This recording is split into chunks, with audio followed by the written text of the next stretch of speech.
So thank you for your introduction and for presenting me. I would just like add one more information. I did also a second master in digital humanities in Paris at the École des Chartes. So that's for the both backgrounds in history with the first master, in digital humanities for the second. And as you mentioned, I'm a joint PhD between the University of Ghent in Belgium and École nationale des Chartes in Paris, and I'm working under the supervision of mostly two teachers, Olivier Guillaume in Paris and Ernst de Parmentier here in Ghent. And also, unofficially, I'm working with Olivier Canto, who's also supervising me. So I have three supervisors for the PhD.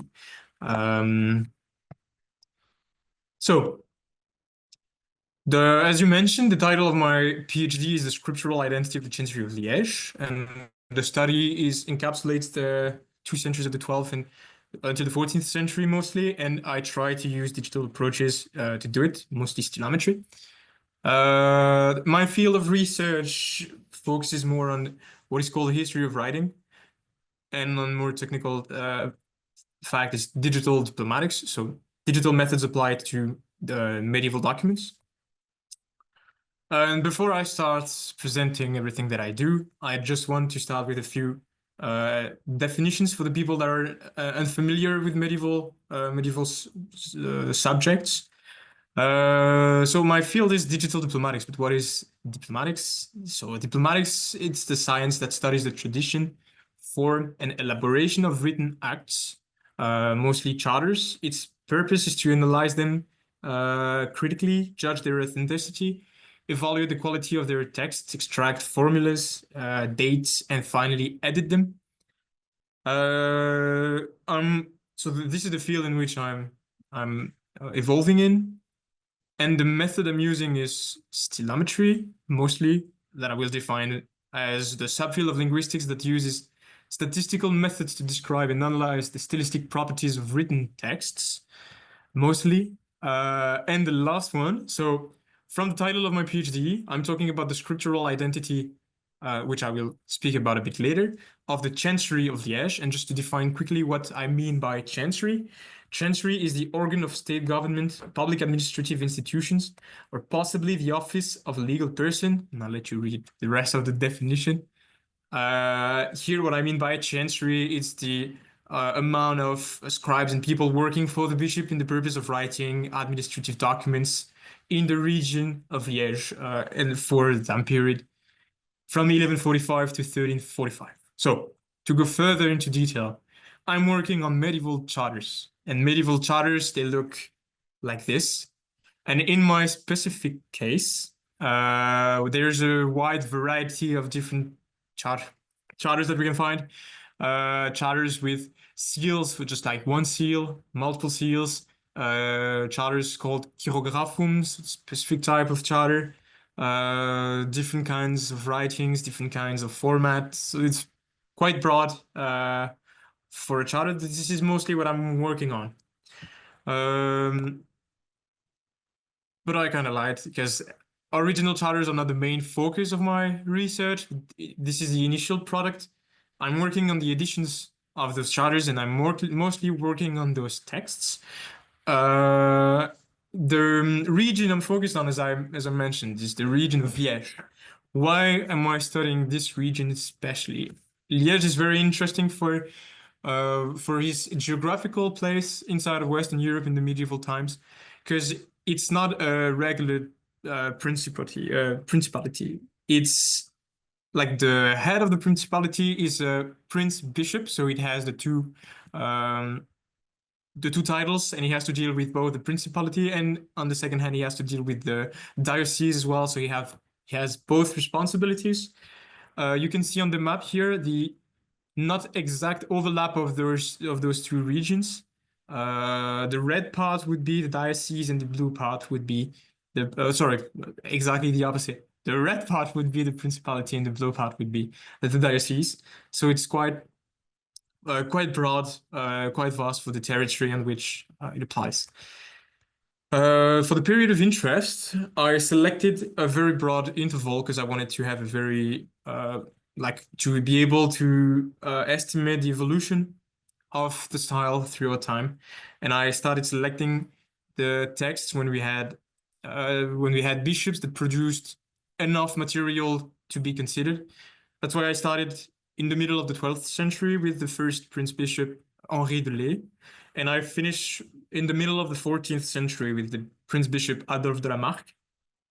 But you see, in the meantime, there are 19 different bishops that ruled over Liège, with a variety of different periods that they ruled the area. So this is for the presentation of like the broader subject of my research. But what am I actually working with? I'm mostly working with edited documents and texts from three main sources, but I'll try to explain how I gathered more data. The first one and the basis of my of the accumulation of document and text comes from La table chronologique des chartes et diplômes imprimés concernant l'histoire de la Belgique, written by Alphonse Waters by the end of the 19th century and the beginning of the 20th century. We have 11 volumes where he writes, like he indexed all the charters produced on Belgian territory. So we can find a list of all the documents and charters produced by the Bishop of Liège. That's the main source, and he also gives the bibliography of all the editions concerning all the different charters he mentions in his work. So this is a very useful tool.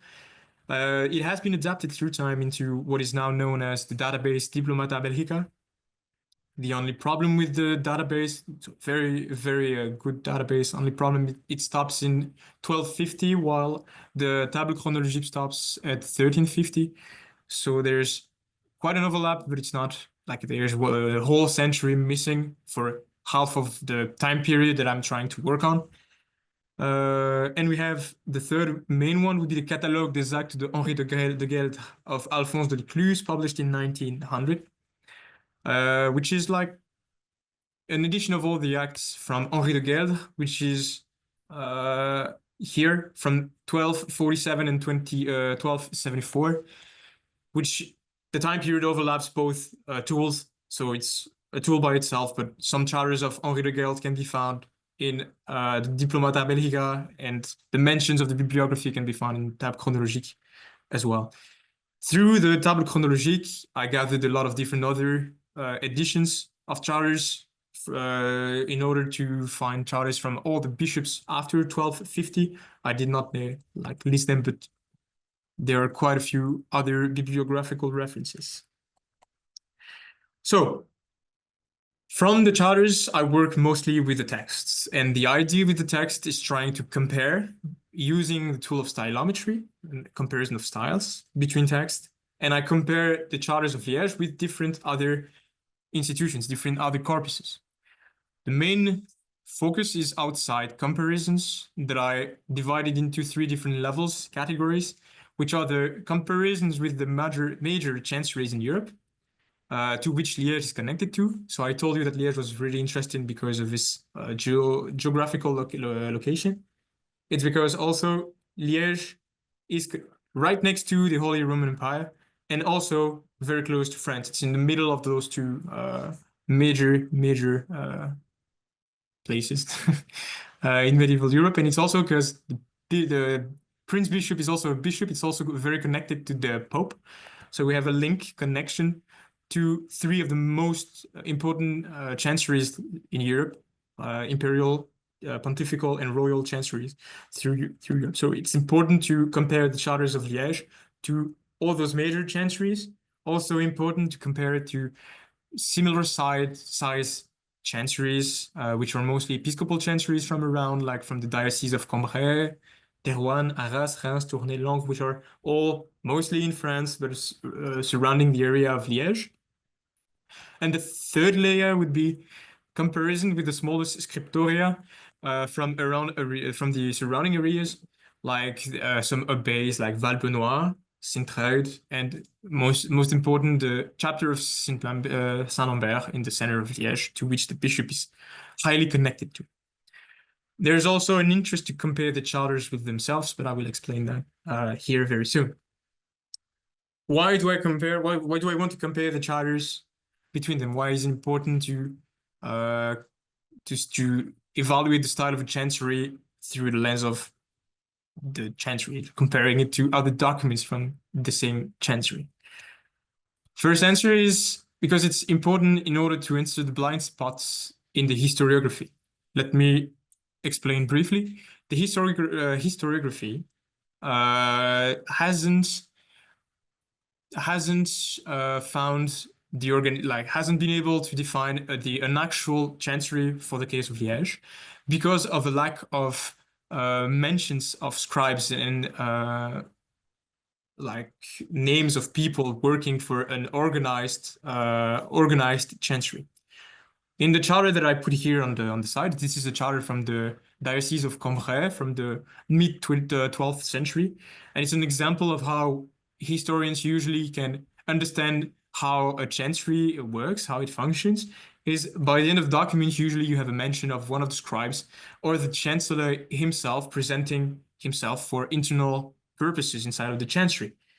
Here we have a mention of the chancellor ego Gumfredus Concellarius subscripsi.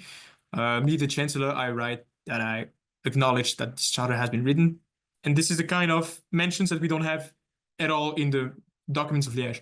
So without mentions, it's difficult to understand how the chancery, so the administrative organ of the bishop, actually worked back in the days. So comparing the charters to themselves can help us estimate, trying to understand first the functioning of the chancery, to see if similarities between style can express similarities, put into perspective that a chancery was actually there and organized because they were copying charters from one another. So homogeneity in style would be some kind of proof for the organization of some kind of chancery. And comparing it to others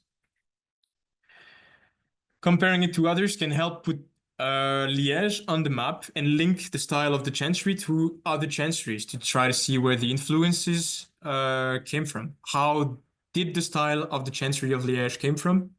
Was it more influenced by the pontifical chancery, the royal chancery, the imperial chancery? Can it help us understand if style correlates with political proximities?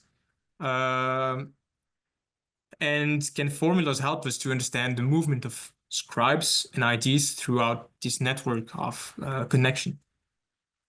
So those are the ideas. I want basically to put Liège on a map, and I want to understand where the influences in the building of style came from using stylometry. If at some point I'm unclear and you don't understand anything, don't hesitate to interrupt me for clarification. I understand that sometimes I can be quite confusing. So I compare it with itself to understand the inside organization of the chancery. I compare it to broader and other institutions to understand how much Liège was linked with the other big, medium, and low institutions in medieval times. So now I'm going to start talking about the methods and how I gathered the text and how I treated the text and how I analyzed text. And the first step was getting all of the texts, and to get them, I had two main sources, just like the ones I mentioned before. I had on the one hand a lot of different databases that I extracted documents from. For the major chanceries and for Liège, I used the Diplomata Belgica for the Low Countries and for northern France. There's the Carta Europea Medii IV that's a bit broader and that has more entries for Germany, Switzerland, France, a bit of Netherlands, etc. And it was the DMGH for the imperial charters, and Aposcripta database, which is a project that compiles tens of thousands of documents coming from the pontifical chancery. Also for the smaller ones, I use Diplomata Belgica and the SEMA mostly, which were really rich. On the other hand, I also had different editions that I had to digitize. And for that, I'll go into some more details later, but mostly what I did was using for specific text and specific editions, the OCR provided by LLM's models. I'll come to it later. And I extracted the text from there and the metadata through a pipeline I'm going to explain later. So yeah, I have databases, I have editions, and I gathered the texts out of them. So the idea, once I got the texts on which I wanted to work, I had to treat them, to make them as homogeneous as possible, to be able to compare them and compare what actually can be compared. So I extracted all the texts, and you have an example here of a raw text that you can extract from database or from an edition of document. There's a lot of punctuation. There's uppercase, lowercase. There's a lot of variation inside of the text. So what I did was just first get rid of the punctuation in the lowercase everything. Then I applied a named entity recognition model on the Latin texts in order to detect all the names. So there is a paper that has been published in 2022 or 21 by Evelyn Leclerc and Mike Kesterman. They were one of the first ones doing stylometry on medieval charters, and one over there that I'm just repeating the method, like blurring the named entities can help the code be less biased by the end, so it's not biased by the names of the places or the people that wrote the text, and it only focuses on the lexicon of the text. So I detected those named entities, and I masked them. So I just replaced them with little stars. I don't know how you call it. And the last step was going through a lemmatizer, putting text through a lemmatizer. For those who don't know what a lemmatizer is, it's taking the form of a word and linking it to the form that you can find in dictionary. So if we take an example here of the word dei in Latin, genitive of deus, you link it to the first entrance in the dictionary, which would be deus, and you do that for all of the words. So you don't have to bother for all the suffixes of the words, and it helps smooth the text. So I web scraped and gathered different corpuses of text from different institutions, extracted the text and cleaned the texts. Now what I want to do is calculate the similarities between the texts so that I can put numbers and I can put weights on closeness between the corpuses. So my idea, my angle of attack for medieval charters was focusing on formulas. This is a very traditional diplomatist approach. Spotting the resemblance of documents through formulas is something that has been used quite a lot in diplomatics. So as I say, influences between chanceries are usually spotted through formulas, which we can define as common segments of texts between charters. And my goal was to adopt this traditional way of comparing documents to a bigger scale. Traditionally, they only focus on one of the parts of the text in the charter, like the first part of the text, usually the smaller. They focus on this one, because they didn't have access to computer back then, but formulas can be found throughout the text usually. That's why I used ELA on the entire text, and I did not try to spot one particular zone of the text. So that's one of the things that computers can do more easily than coders, is taking bigger data as input. So I tried to compare texts, and the way I did it was using what is called the scriptgram method, and I'm going to give you an example. So the scriptgram method is what I came up with in order to detect those formulas the most accurately. So let's go through the definition. What is an n-gram? N-gram is a contiguous sequence of n items from a given sample of text or speech. Items can be characters, syllables, words, or even phonemes. So if we think about grams of words in a sentence, by n would be 1 gram. Will, definitely you can divide it by words. You can divide them by characters. So B would be one character, A, Y, E, R, N, etc., etc. And the spaces also are characters. This is a gram. You can, in stylometry, you can evaluate resemblance, similarities between text through association of grams. Traditionally, bigrams or trigrams, we take groups of 2 words or 2 characters, 3 words or 3 characters, 4 words or 4 characters. For charters, especially through the prism of formulas, it's really complicated to use traditional methods because the formulas in medieval documents tend to not be perfectly matching. So if we have 2 texts with similar formulas, sometimes one word of the formula will be switched, or another word will be put between 2 words of the sentence, which makes the research from bigram, trigram, or 4 grams way too rigid and doesn't allow the text to change. I don't know if I'm making myself clear. I'm sorry, I should have put an example. The principle of the skipgram is that you can define the length of the interval that you want in the sentence and take, like here, for instance, I'm taking a sequence of 4 words, and you're going to take all the different associations of 3 words with one skip inside of this interval. So if you take the first 4 words in the example, Bayern will definitely win. Those are the first 4 words. You always will skip one of the words and take all the 3 other remaining words. So here we will have different associations. We'll have Bayern will definitely, Bayern will win, Bayern definitely win, will definitely win. And you take all the different possibilities inside of this interval for 3 words respecting the order of the sentence. So my method is doing that, and it gives a bit more of fluidity in the detection of replacements and insertion of new words. It broadens the research of similarities on formulas. So once you take the texts and you split it through these skipgram methods and obtain lists of all the different skipgrams in the text,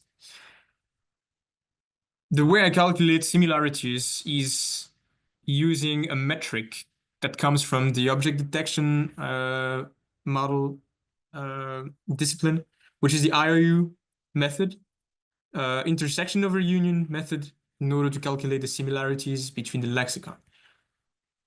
So to define what I mean by this formula, we're going to take the 2 lexicons of all the skipgrams that we generated from the 2 sentences, and we're going to calculate the relativeness of the overlap of those 2 lexicons on the entire lexicons. And it's going to calculate a number between 0 and 1 to say, based on the formulas, how similar those two texts are based on the lexicon. I don't know if I make myself clear. We take the overlapping skipgrams from the 2, and we divide it by the intersection, so all the different skipgrams that we can find in the lexicon. So in the example I gave with the 2 sentences, with Bayern Munich will definitely win the Bundesliga this year, and Dortmund will definitely lose the Bundesliga this year. If we do all those skipgrams and we calculate the overlapping skipgrams of those 2 lexicons, we find 6 different 6 skipgrams that are similar between the 2 lines of texts, and a total of 26 different skipgrams in the total lexicon, which gives us a similarity of 0.23. What you must know, it's not an absolute value, so it's not interesting to know that it's 23% similar based on the method. It's a relative metric, relative conception. So if we have 3 different sentences, and one of the sentences is 0.23 similar to the second one, A is 0.23 to the second one, B is 0.15, so a bit further from B, but also closer to C because it's 0.46, let's say. It gives us a relative idea on how similar those texts are to one another. But I actually prepared an example, so sorry for my gesticulations. So let's give you this example. We have 3 corpuses, and each corpus has 2 different texts. So we have corpus 1 with doc 1 and doc 2, corpus 2 with doc 1 and doc 2, and corpus 3 with document 1 and document 2. If we calculate for like the skip with the skipgram methods, the similarity between all of those texts, we obtain a matrix that is 6 times 6 matrix. Here giving us the similarities from each document to all the other documents. Okay, so we can say that document 1 from corpus 1 is relatively close, and it's closer than the first document from the corpus 2, which makes kind of sense. What I want to evaluate here, besides just the resemblance of texts, is the resemblance of like the similarities between corpuses and institutions. In my case, I want to see if the entirety of the charters of Liège are more similar to the charters of the Pope or more similar to the charters of the King of France. So I need to understand how to calculate means and to see the mean similarity of one corpus towards another. And that's what we do here. The idea is taking the average of each small matrix that we have here to calculate the similarity of one corpus with itself and with the other corpuses. That's what the heat map here is all about. This is a heat map showing the average similarity from one corpus with all the 2 other corpuses, with the idea of showing that corpus A is more similar to itself than it is to other corpuses, because the documents are stylistically closer to one another inside of the corpus. And the corpus 1 is also closer to corpus 2, closer than it is to corpus 3. So it gives us a relative idea on how those corpuses are linked stylistically to one another. So this is the example, broadly speaking, for a hypothetical case. This is also something that I did, and from which I already extracted some results. So I told you I was comparing it to different levels of institution. I unfortunately didn't have the time yet to compare it to the highest institution, so I focused mostly on the other episcopal chanceries from around. And this is from the data I extracted from the SEMA and the DBE, with a higher focus, main focus on Latin texts from episcopal chanceries in the timeline of 1150 or 1250, because the Diplomata Belgica don't go further than 1250. And it's localized regionally in the Low Countries in northern France. The minimal amount of charters that I accepted for this comparison was 70 charters per institution. And then I run exactly what I explained here, which is I calculated similarities between each charter with all of the other charters, and I calculated the means per institution in order to see how connected were the institutions were between one another. So I gathered 17 different dioceses that produced episcopal charters between 1150 and 1250, ran the scripts, and tried to analyze how Liège was behaving inside of this entire network of medieval charters. So just to like a brief summary, I'll summarize just briefly. So I treated texts, extracted the common formulas between the texts, and calculated the similarities between 2 texts using an intersection over union metric that calculates the overlap of the skipgram lexicon. And I then calculated the means of those similarities for different corpuses in order to see the similarities between corpuses and charters. And this is what it is about. Corpus of Terouanne, like we see that most of them were way more homogeneous, like way more similar to themselves than they are to the other chanceries in medieval Europe. And we just see that Liège is not quite much.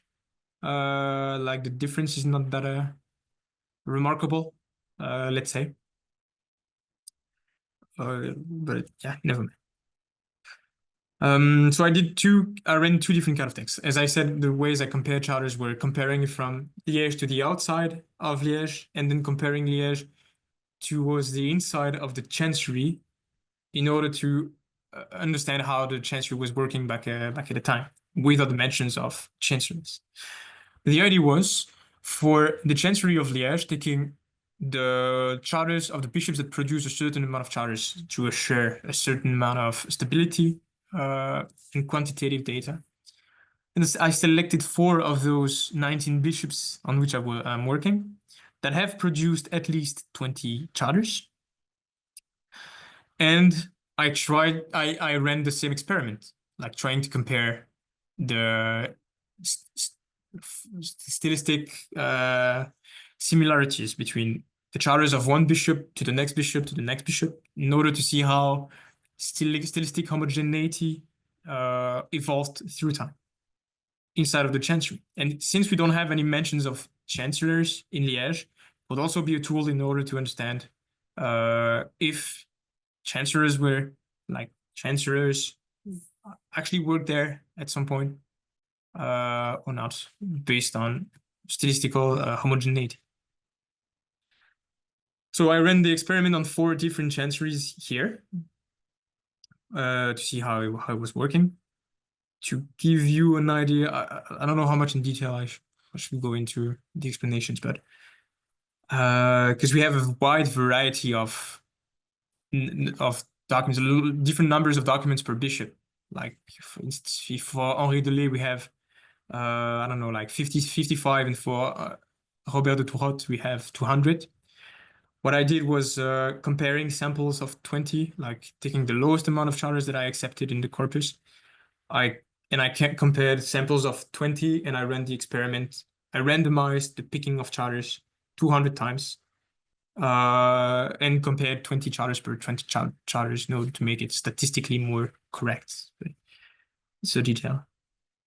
If not a detail, you get the idea. And those are the results. So I ran it throughout 4 different chanceries: Liège, Amiens, Cambrai, and Terrouanne. And it gives us an idea of how it evolved through time. Like in the beginning of the 12th, like in the mid 12th century, and the more we advance towards the mid 13th century, the writing becomes less and less homogeneous and distinguishable from previous periods of time, previous bishops. That's that's an information. So the idea with this is we don't have the mentions of chancellors in Liège, but we have the mentions of chancellors in other chanceries. So the same experiments, I'm going to run the same experiment based on the chancellors in the other chanceries. And I'm going to try to then run a classifier on the medieval charters here with a certain number of hypothetical chancellor in Liège to see if we can find a homogeneity. If we can find chancellors in the chancery of Liège using style. I feel like I'm not very clear on this one. I'm sorry. If you have any question, again, don't hesitate to interrupt me and ask. So yeah, so I compared it to outside institutions. I compared it from the inside to other bishops to understand how style evolved, the writing style evolved inside of the chancery. And yeah, this is pretty much not everything, but pretty much like the approach, stylometric approach that I had on my charters, but it's not the only aspect.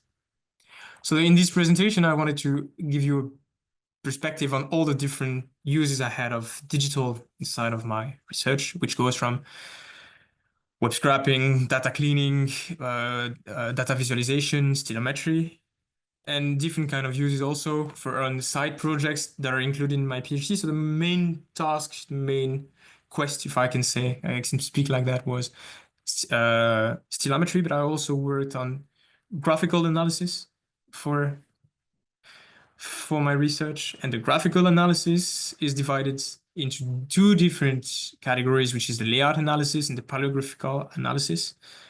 on which I'm not working on texts anymore. I'm working on original medieval charters, so the ones that I showed you in the beginning of the presentation.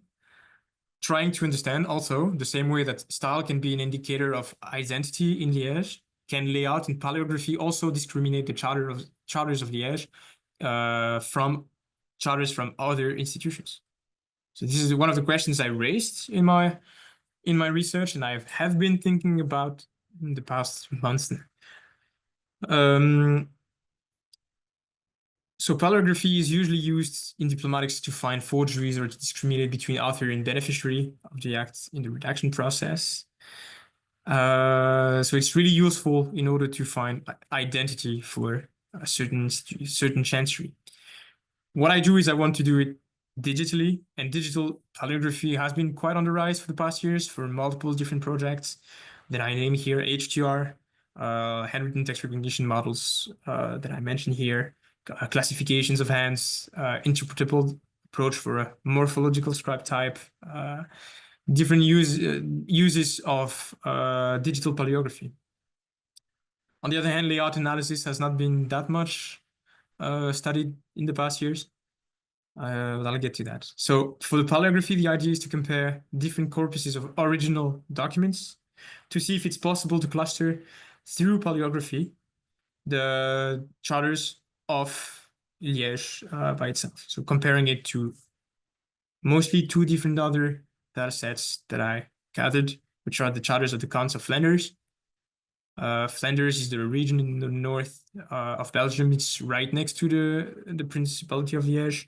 And Cambrai is the diocese right at the western side of Liège. So those are two very close institutions for which we have many original documents provided.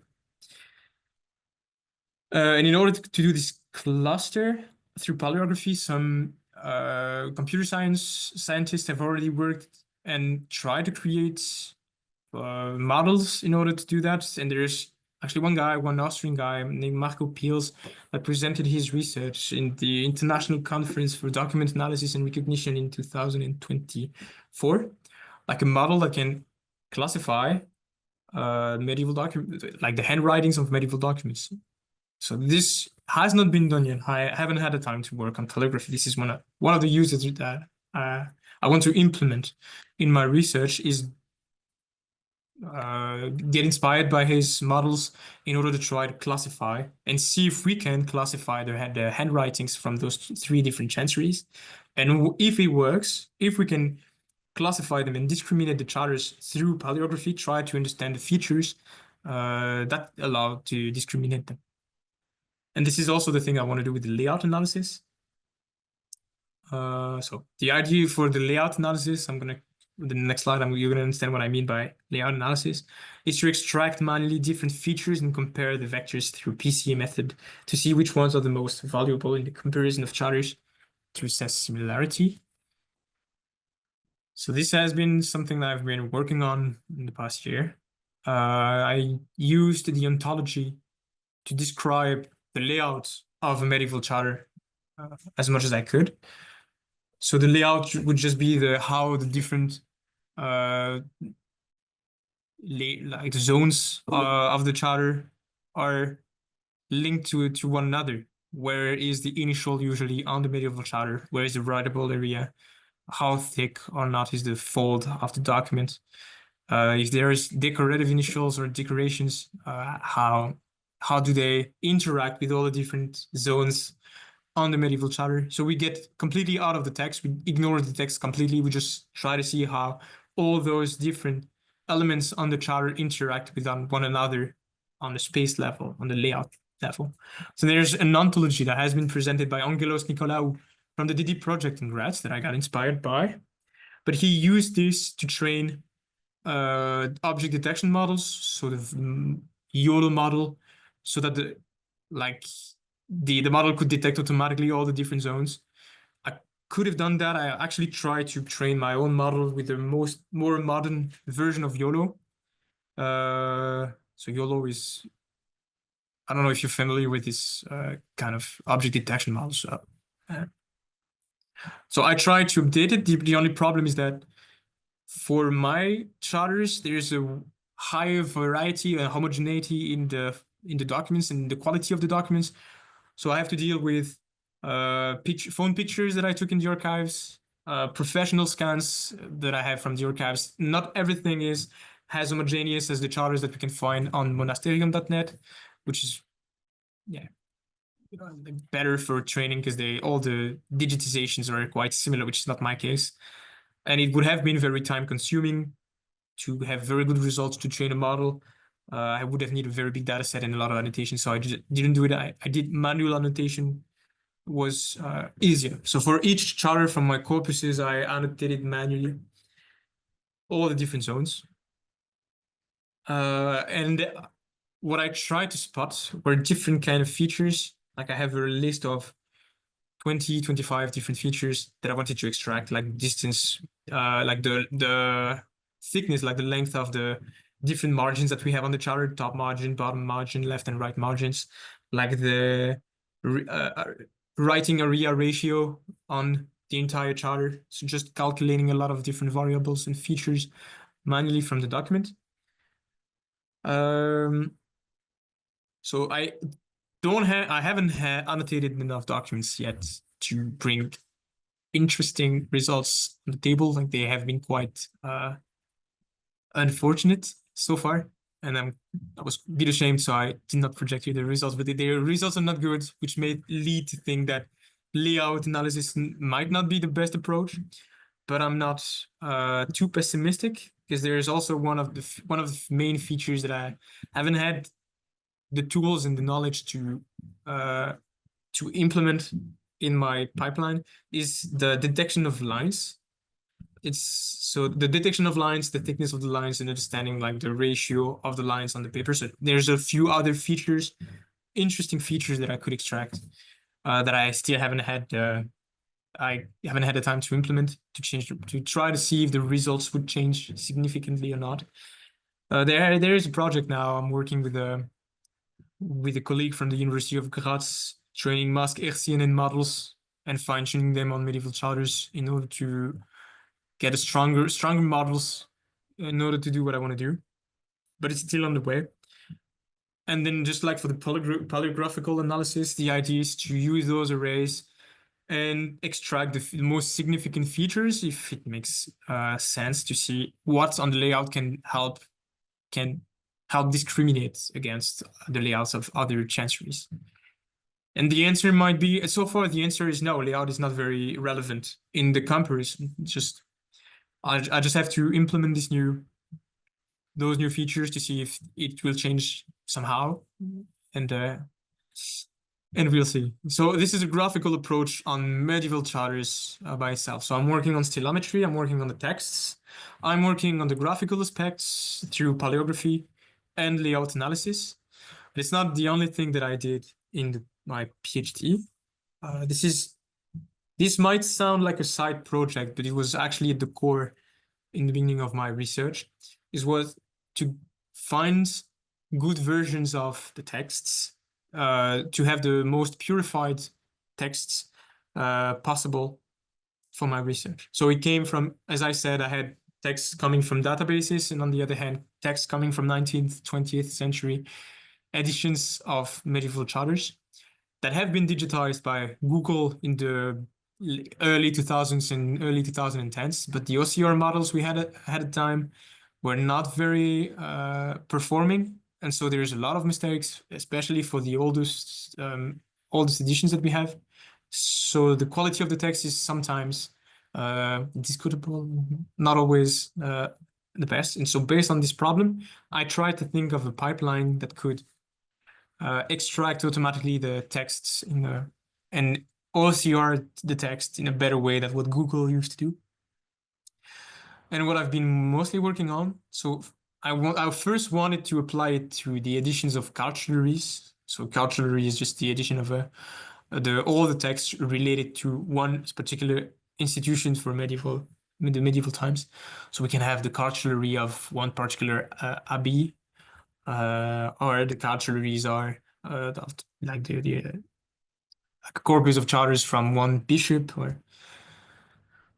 and that's what I wanted to focus on. But I got to work on something else, but apply the same tools, like create the tools on a different sample, and the sample was the tableau chronologique that I mentioned in the first part of the presentation, which is like a repertory of all the charters that we find on Belgian soil,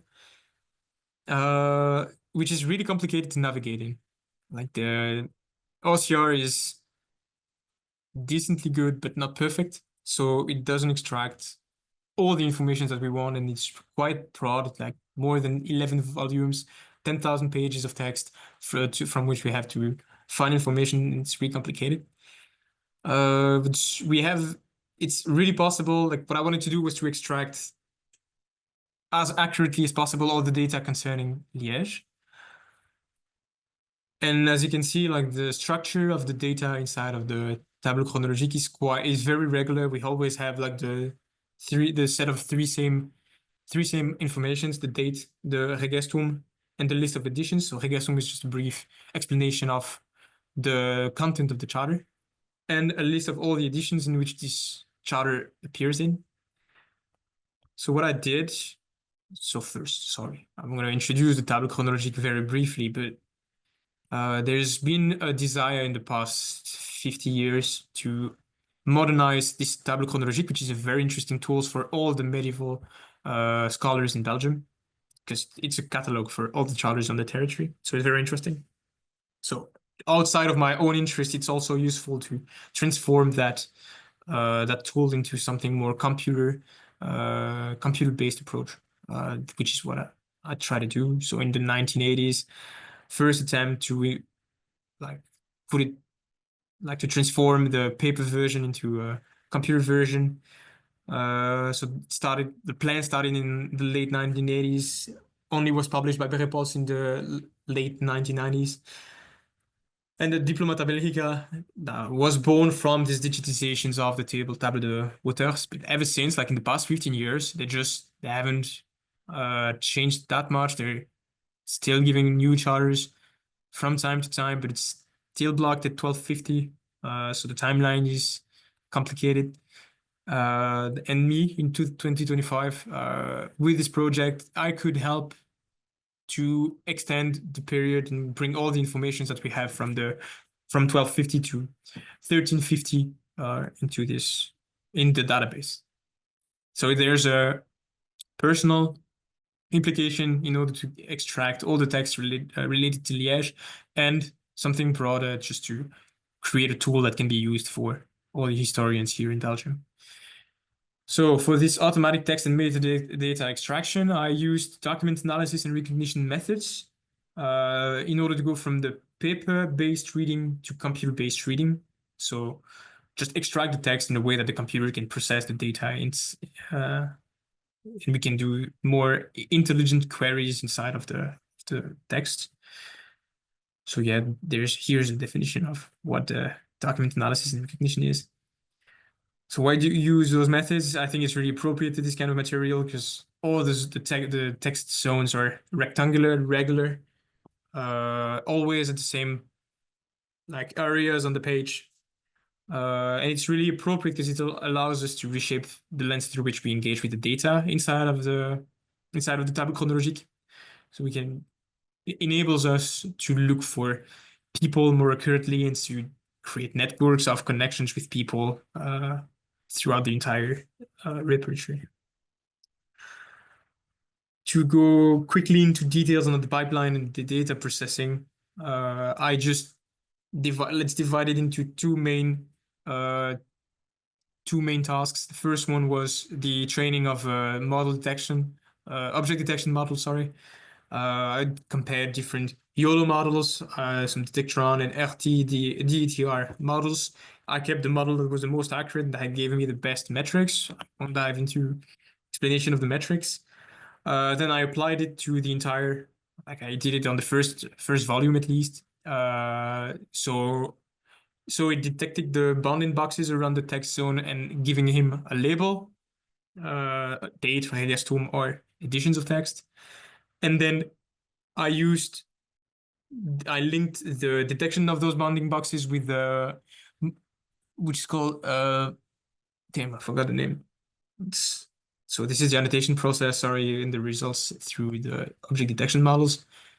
before OCRing it, there were some errors that I had to manually correct, not much, but sometimes the model hallucinate and you have to correct. Like for instance, it can detect like the top of the page as text, but it's not text. So there's not much of it, but you have to clean the data before giving it to the OCR model.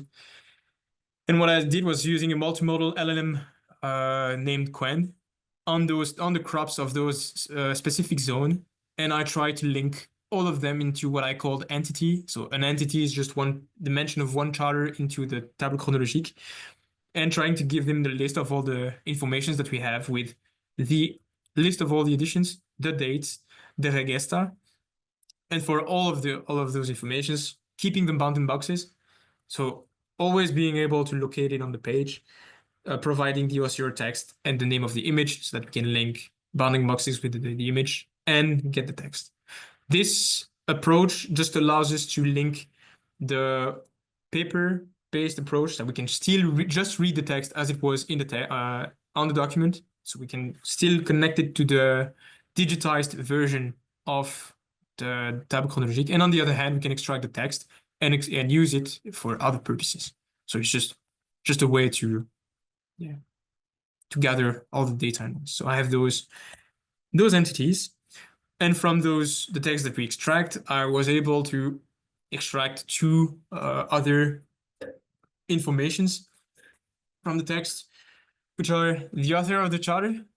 The author of the charter, so here is an example of a regestum that we can find in Waters, always giving the same, almost all the same in the same order, like giving the name of the person, his status, the action, juridical action that you can find in the document, and then some explanations about what you can find.